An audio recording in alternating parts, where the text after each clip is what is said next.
and welcome to Revolutions. Episode 4.2, The Web of Tension.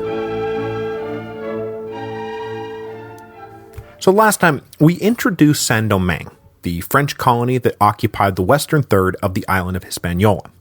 We also introduced the main groups who inhabited the island, the whites, the free-coloreds, and the slaves. Now, I did my best last week to discuss each group in isolation from each other, because today I want to focus in on the relationships between and within the groups.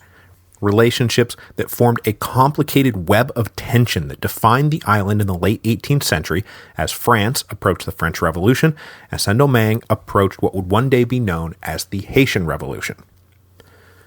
Now, we could start practically anywhere, but let's start first with the tension between Saint-Domingue collectively and the mother country, France.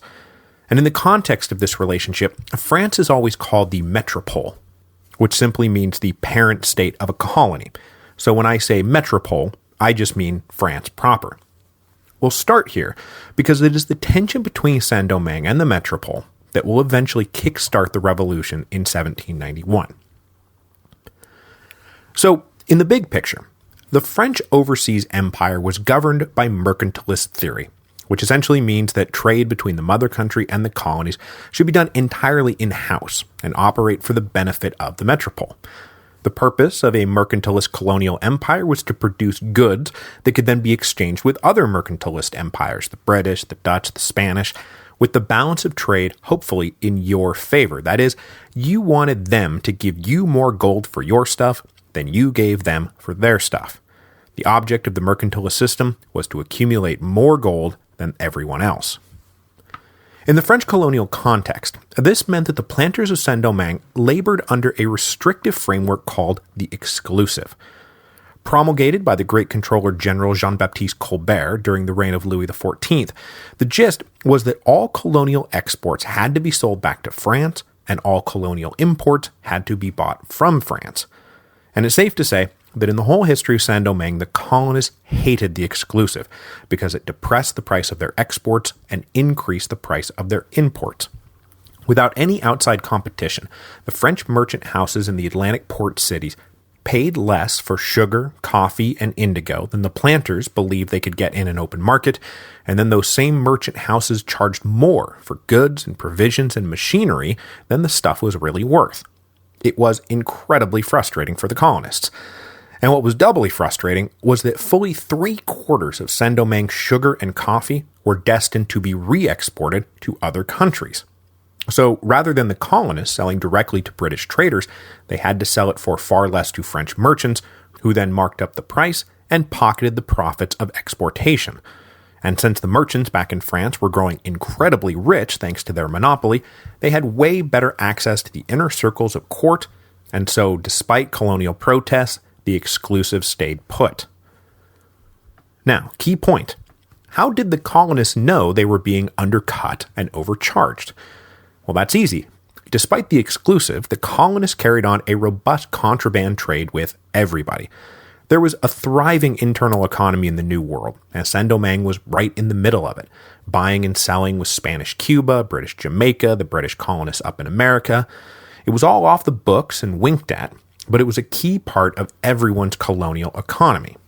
And even more than that, it was critical to those economies because sometimes French merchants couldn't meet colonial demand, and where else were you going to get the stuff you needed to survive but from the British and the Dutch and the Spanish, who were all quite happy to trade with Saint-Domingue and try to break the exclusive.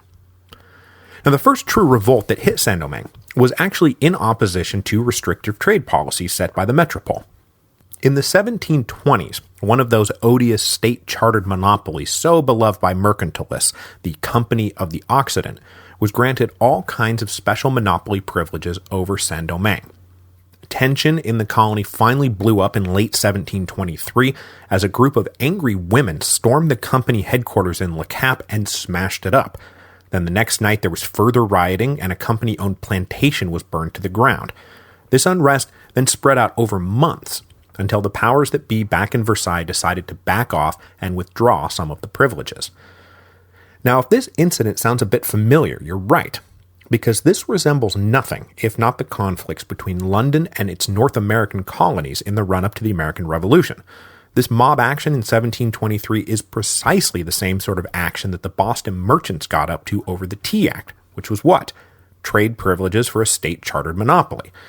And as we will see, in almost every way, the Big Whites in Saint-Domingue are basically the same type of colonists with the same basic ideas as the men who ran the American Revolution. These are the major planters and the principal local merchants, and their aims are going to be free trade and self-government.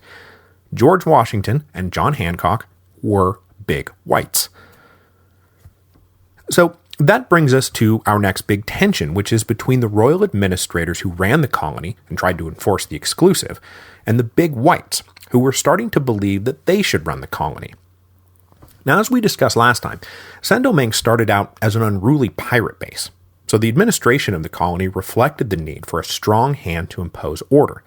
The governor-general was a soldier, and the colony was essentially run under military rule, which is to say that justice was heavy-handed and verdicts arbitrary. As time progressed and the colony evolved into being a settled planter society, the leading Big Whites came to resent their treatment and started advocating for more self-government and more respect for their individual rights. I mean, they were reading their John Locke about property and Montesquieu about constitutional government, and then they were looking on jealously at their British counterparts in Jamaica and North America who enjoyed a degree of self-government, and they said, why not us too? So to keep the Big Whites in check, the royal administrators tended to exploit one of the main lines of tension within the colonial white community, the mutual loathing of the Big Whites and the Small Whites. And the Small Whites were the guys who struggled as direct overseers and managers out on the plantations or as low-level clerks in the cities. New arrivals who dreamed of making a fortune were themselves thrust into an exploitive world of their own that kept them locked in place, while the Big Whites made all the money. Now, it was of course possible to rise up through the ranks. Men did it all the time. But as often as not, the Small White wound up stuck in a demoralizing job with no way out.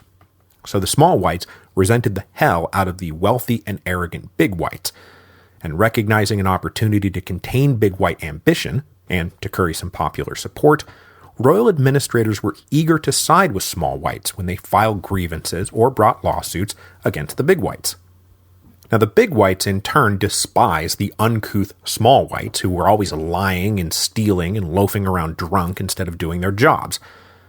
And this particular tension between the Big and Small Whites is going to be really important once the French Revolution gets going. Because guess who the Small Whites are? That's right, they are the sans-culottes, and they are going to be just as eager as their cousins back home to pin on a revolutionary cockade and overthrow the hated old order. But just remember, the Big Whites are not counter-revolutionary royalists.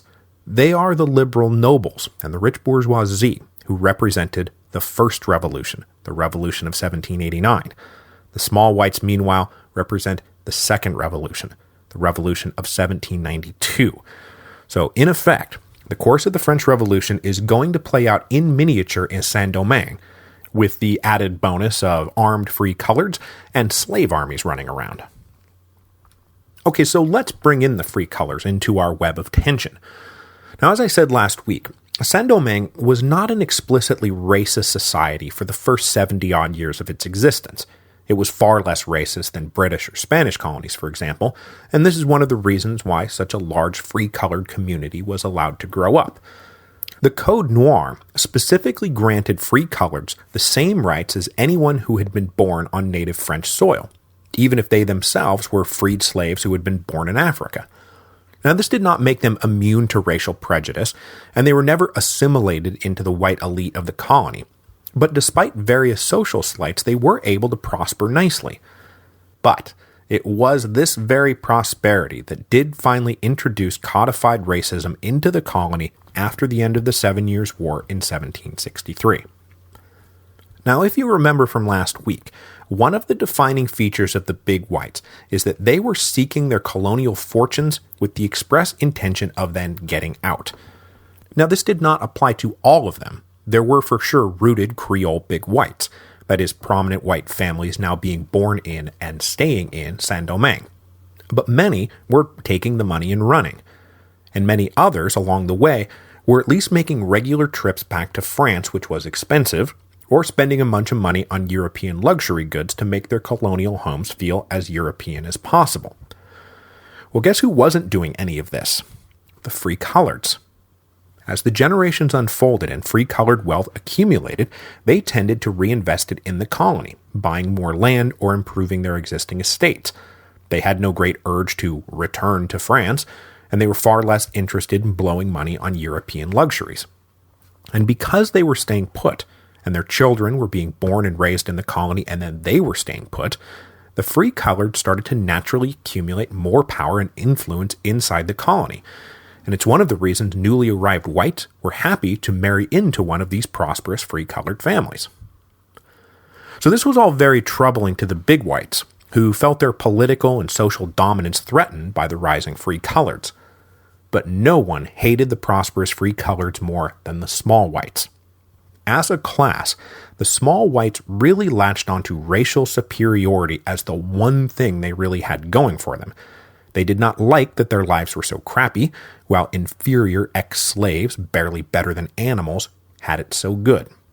And of course the prosperous free-coloreds had no love for the small whites, who were little better than slaves, and who acted high and mighty without cause or justification. The free-coloreds derisively referred to the small whites as Negro Blanc, black whites. Meanwhile, back in the metropole, the colonial office in Versailles was trying to figure out how to consolidate what was left of their overseas empire after the disastrous losses in the 7 Years' War. They just had to cede Canada to the British. Specifically, they wanted to make sure they didn't lose what they had left to, for example, native independence movements.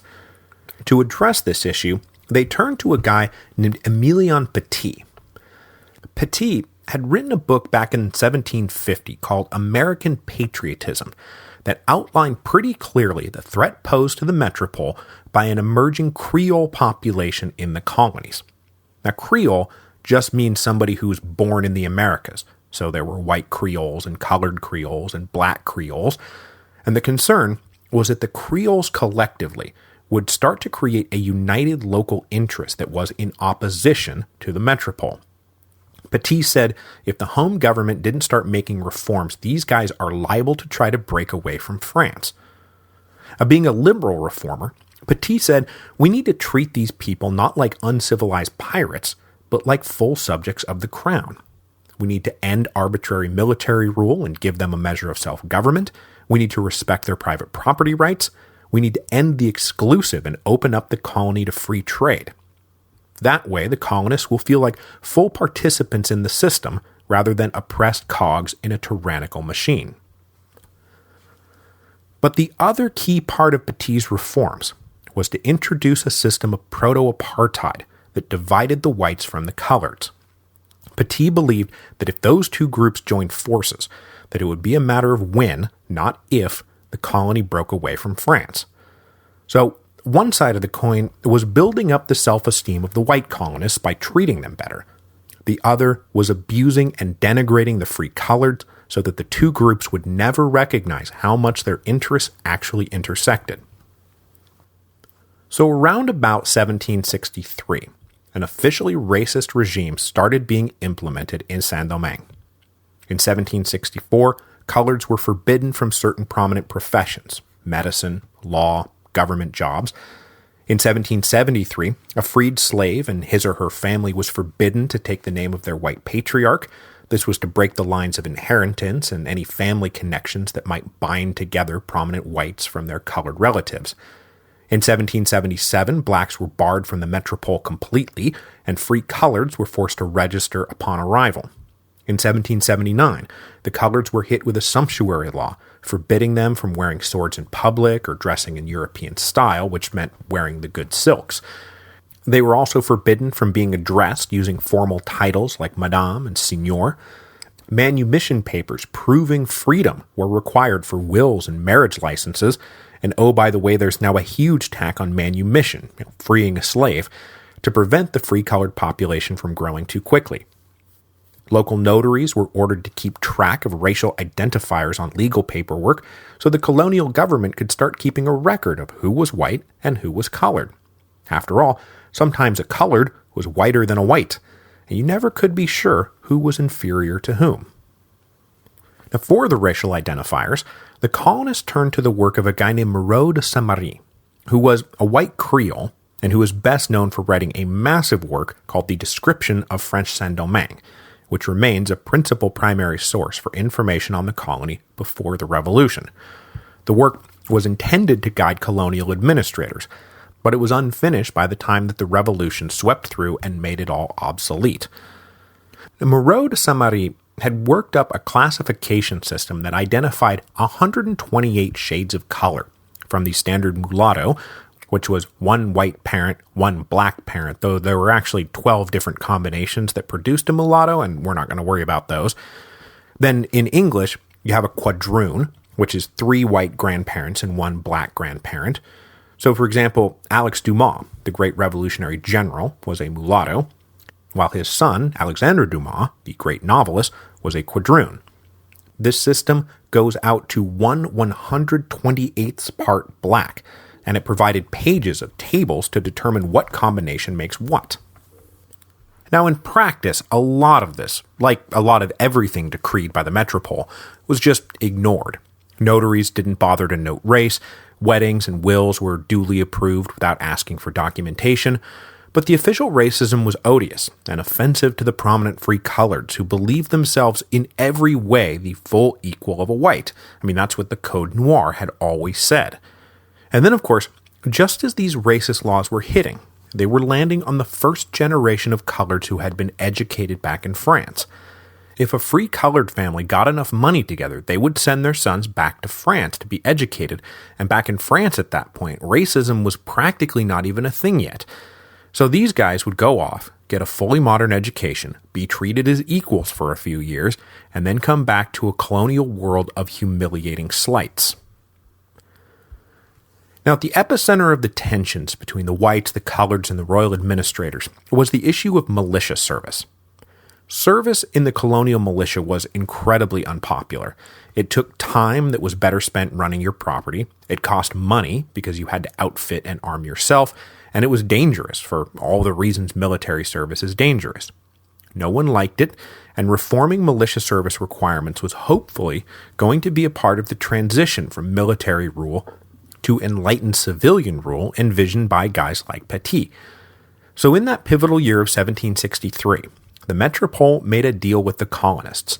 Pay us a one-time tax of 4 million livres, and we will abolish the militias. We'll use regular troops to defend the colony. This money was raised practically overnight and sent back to France. Except right away the metropole about faced and decided it was too expensive to defend the colony with regular troops. Plus, new arrivals to the garrisons kept dying of tropical diseases the minute they stepped off the boat. So by 1764, they had backtracked and reinstated the old system. The big whites in particular went nuts about this, and they resisted all attempts to reinstate the militias. The principal court in Le Cap ran basically like a colonial parlement, and new laws had to be registered there to take effect. And resistance by the big whites in the Le Cap Council was so strong that it took 5 years to get the militia laws officially re-registered, and that was just the beginning of the real trouble. After the militia laws were set to go back into effect in 1769, a full-blown revolt broke out in the South Province.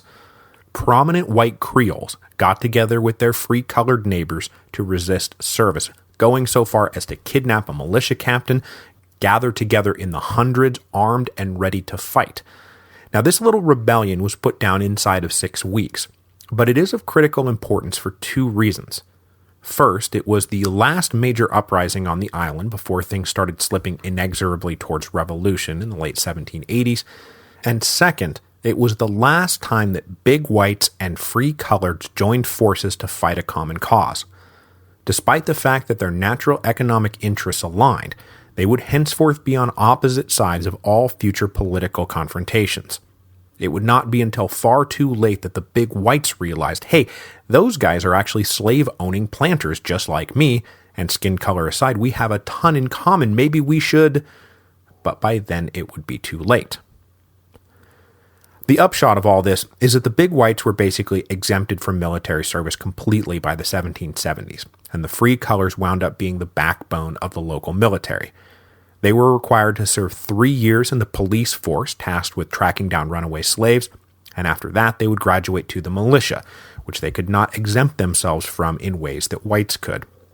Now, the Collards did not like militia service either, and they were really unhappy about the new racist laws that barred them from serving as officers. But militia service was a visible way of demonstrating that they were ready and able to be full contributing citizens of the colony, so they endured their service with grudging obedience. And as a part of this visible display of patriotic loyalty, when volunteers were called for in 1779 to go off and fight in the American War of Independence, almost no local whites joined, but 941 free-colored showed up to enlist, and ultimately 545 sailed off with the French army, and then they served with distinction in the Siege of Savannah, which I mentioned back in episode 2.10, Turning South. Just as the end of the 7 Years' War changed colonial policy, the end of the American War of Independence changed it again. With the colony once again booming in the aftermath of wartime recessions, and with the white planters and merchants in the North American colonies having successfully broken away from the British Empire, the French royal authorities started seeing the Collards as potential allies rather than enemies. And though the existing racist laws were not repealed, the spread of the apartheid was arrested after 1783. With the big whites in North America having thrown off the British, the royal authorities decided that maybe the free Collards could be a bulwark against a similar revolt in Saint-Domingue. Aside from dividing whites from Collards, one of the other stated goals of all the racist laws in the 1760s and 1770s was to stop the contagion of liberty from slipping over to the slaves. The whites were deathly afraid that once they started treating freed slaves like full members of society, it wouldn't take long before an enslaved slave started saying, hey, there's no difference between him and me but a piece of paper. But this was never actually much of a threat. The free Collards and the black slaves did not really identify with each other at all. Prominent free Collards, no different than the big whites, treated slaves as property to be used and discarded.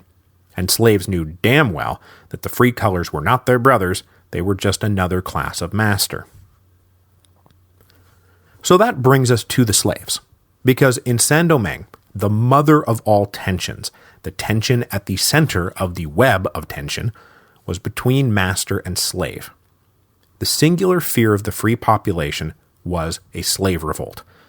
In total, slaves outnumbered the free population 10-1, and then out on the individual plantations this could run much, much higher, with just a few overseers surrounded by black slaves. And though masters ran the gamut from generous to sadistic, there was a common belief that the only way to make sure that the slaves didn't rise up was to keep them in constant terror. In Saint-Domingue, exemplary torture was the order of the day, and the masters were creative and unrelenting. Aside from standard cracks of the whip out in the field, lashing was the most common form of punishment, and there were different types with cute little names. There was the four-post, which was laying the victim face down on the ground and tying out their hands and feet. Then there was the ladder, which was hanging them from a ladder before whipping them. Then there was the hammock, which was hog-tying them to the limb of a tree. The lashes would be delivered by the slave drivers, and the number varied with the crime. But one astute planter advised that the number of lashes was less important than the length of time the lashing went on.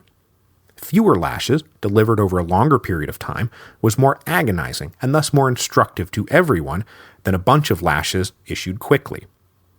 Either way, during a severe session it was not uncommon for the victim to simply be whipped to death. Their body would be discarded, and a new slave would have to be purchased. Aside from whipping, there were all manner of more permanent punishments. Heavy irons tied to the feet or hands or hung around the neck, blocks of wood chained to the body to be worn around at all times, iron face masks to stop slaves from eating the sugar cane. As we discussed last time, regular work duties often led to accidental mutilation. Well, Intentional mutilation was also a standard punishment for theft or for running away. Hacking off of hands, feet, and ears was pretty standard. Genitals could also be destroyed in circumstances, and often this was done with hot wax or boiling sugar. And to make matters worse, masters would rub open wounds with salt and pepper or hot ashes to jack up the misery. Full-on executions were also designed to be creative and horrible. There are accounts of slaves being buried up to their necks, their faces slathered with sugar for the bugs to come eat them alive. And then there are particularly gruesome stories about tying slaves up, stuffing their anus with gunpowder, and blowing them up. It was called putting a little powder up the arse of a Negro. The point of all this was to terrorize the slaves into believing that there was no hope and that the slightest misstep meant torture and death. But despite all this terror, slaves did resist in what small ways they could. On the most basic level of daily work, slaves might intentionally work slowly, sabotage machinery, or break tools. They often acted dumb or unable to comprehend anything without explicit instructions and constant oversight. Descriptions of slaves as naturally stupid and lazy were universal, and probably reflected nothing so much as, why on earth should I be smart and hard-working? Bleep you, bleep hole. A step above intentionally jamming up the works was running away. In Saint-Domingue, this was called marronage, and runaways were called maroons. And there were two basic types of marronage, petit marronage and grand marronage. So again, with the little and big, so it's better to distinguish them as temporary and permanent. Temporary marronage was often a deliberate strike tactic to force changes or extract slightly better treatment from the masters. Occasionally there would be mass walkouts protesting a particularly bad manager or overseer, and as often as not, a negotiated settlement would be reached, and the slaves would return with a promise that the runaways would not be punished. While gone, the runaways might simply lurk on the outskirts of the plantation, and might even sleep in their own beds at night. But if you got caught without having negotiated your return, please refer to the horrible punishments that I just described. Permanent marronage, on the other hand, was an attempt to flee slavery altogether, and it took two basic forms. First, a slave might make it to one of the bigger cities, where they would pass themselves off as a free black laborer. Forged manumission papers were available on the black market. Women runaways would generally seek employment in a brothel, and if they were incredibly lucky, they might make the transition from prostitute to mistress to wife. Now this was all doable, but with every slave bearing a brand, and with wanted fugitive notices constantly making the rounds with quite specific descriptions of the runaway, this was not very easy to pull off. If the permanent runaway didn't make for one of the cities, they headed in the opposite direction, up into the unpopulated mountains along the border between French Saint-Domingue and Spanish Santo Domingo. For the whole history of the colony, there were always free maroon communities living up in the mountains. In 1720, for example, there was a mass breakout of about 1,000 slaves who formed one of the largest communities on record. Usually they numbered 100 or fewer. These guys would survive by a combination of living off the land, raiding nearby plantations, or trading with the Spanish side of the island. By the middle of the 1700s, there was an estimated 3,000 Maroons living out in these communities, and despite the efforts of the militias and the runaway slave police, they would never be eliminated. And completely eliminating the Maroons wasn't even in the master's best interest. It was better for the truly rebellious slaves who could not be controlled to find an escape hatch out the back door than feeling trapped and then forced into violent resistance. Now, the deadliest form of resistance, and the one most feared by the masters, was poison. If a slave had some basic knowledge about herbs, they could concoct a poison, and because they handled all the food and water, murdering a household would be a snap. Or at least that's what the owners believed. People and livestock dropped dead in Saint-Domingue all the time, and separating the times it was just regular old disease from the times where it was deliberate poisoning was practically impossible. But the owners were really, really super paranoid about being poisoned by their slaves. Now, compared to other Caribbean colonies, there was not much in the way of organized slave rebellions prior to the spectacular revolt of August 1791. But there was one famous failed uprising in the late 1750s that stood at the intersection of marronage and poison. An African-born slave named Mackandal started gaining a reputation for himself in the slave communities as a great orator and leader. He mixed magical elements of various religions and presented himself as a slave prophet.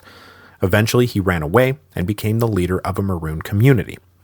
He then spent upwards of 6 years building an organization with members in all the plantations and cities and at all levels of the slave hierarchy. There was a chain of command and a plan, and any fellow slave who learned of the brewing conspiracy and did not join it would be ruthlessly killed. Mackandal's plan was ambitious.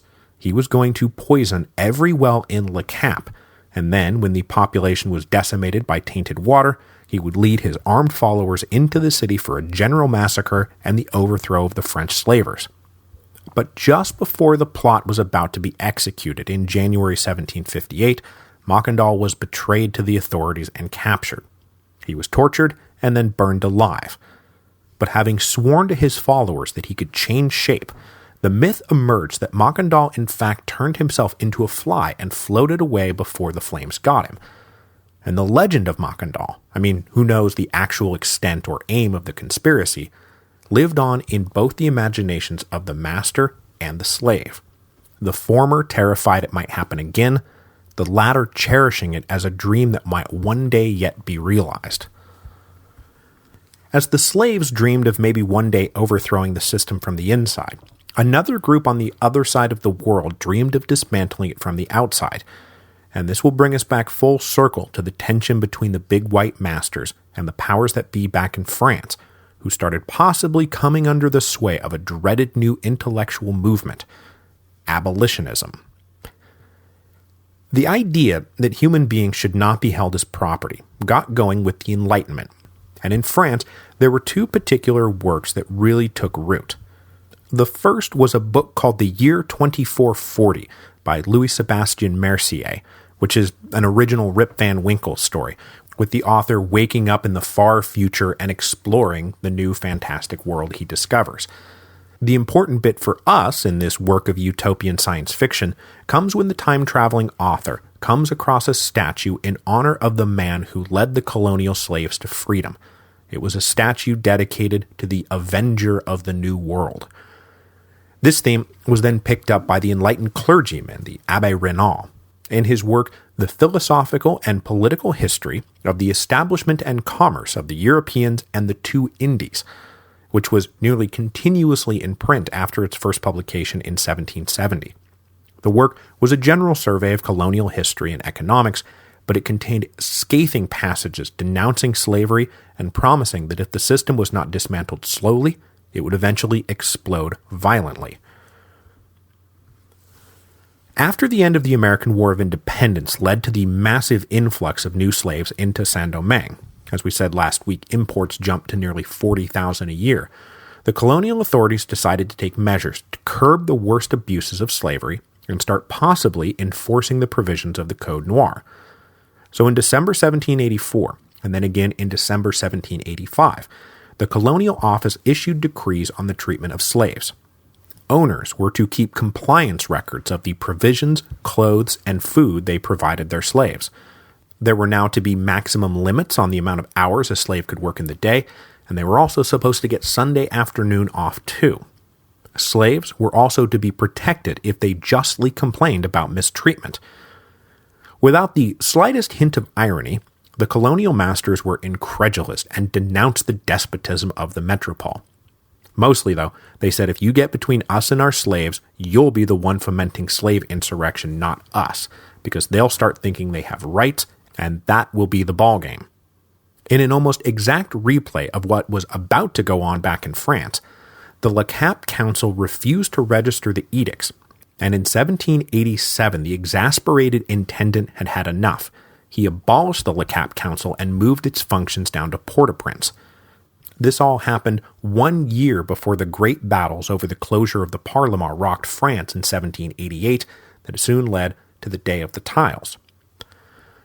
Now, in fact, in 1788, all of this tension came to a near head when a paranoid master named Lejeune suspected some of his slaves of trying to poison him. He tortured 2 suspected women and then chained them to a wall to die. Under the new rules, 14 slaves presented themselves to the royal officials, described the crimes that had taken place, and then the officials opened up an inquiry against Lejeune. After the alleged box of poison was found to contain nothing but tobacco, they were set to prosecute him for murder. So this is going to be a major test of these new slave laws. But as the prosecution progressed, the big whites rallied behind Lejeune. They provided testimony of their own that contradicted the slave's account, and they hinted darkly that if he wasn't acquitted, the royal governor would soon have a revolt on his hands. Lejeune was duly acquitted. The big whites had flexed their muscle, cowed the local officials into backing down, and kept firm control over their slaves. So this all brings us right up to the edge of the French Revolution. And next week, the metropole will be rocked by the events of 1789. Everyone in Saint-Domingue was going to try to take advantage of the crisis. The big whites will send representatives back to France to make sure that their rights were protected and maybe even expanded.